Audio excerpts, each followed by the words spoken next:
A special thank you to each of our subscribers who make this channel possible. Here's today's story. In a troubling escalation of violence, the death toll since the ceasefire began on October 10th has risen to at least 318, with 788 Palestinians reported wounded in recent Israeli attacks. The situation in Gaza has become increasingly dire as local authorities confirm that Israeli airstrikes have targeted multiple locations, including the densely populated Rimal neighborhood of Gaza City, as well as homes in Deir al-Balah and the Nuseirat camp.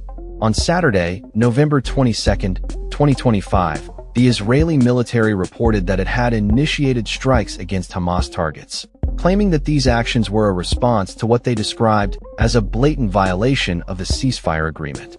According to local health authorities, the airstrikes resulted in the deaths of at least 24 individuals, with reports indicating that 11 people were killed in a strike on a car in Rimal, and an additional 13 fatalities occurred in strikes near Al-Adha Hospital and other areas.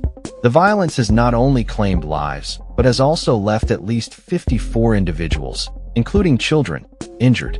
The Israeli military justified its actions by alleging that an armed terrorist had crossed into Israeli-held territory and fired upon troops, claiming that no Israeli soldiers were harmed during the incident. They further stated that the gunman had exploited a humanitarian road used for aid delivery into southern Gaza.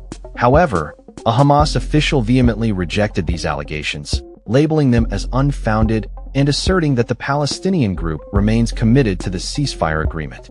The ongoing military actions are seen as a significant test of the fragile ceasefire that has been in place since the conclusion of a 2-year conflict in Gaza.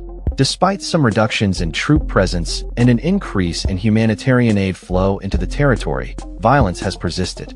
Palestinian health authorities have reported that approximately 316 individuals have lost their lives due to Israeli airstrikes since the ceasefire commenced. Concurrently, Israel has reported the deaths of 3 of its soldiers during this period, while engaging in operations against numerous militants. The international community, including the United Nations, has been closely monitoring the situation, with recent support for a ceasefire plan put forth by former President Trump, as Washington prepares to establish a new Board of Peace to address the ongoing conflict.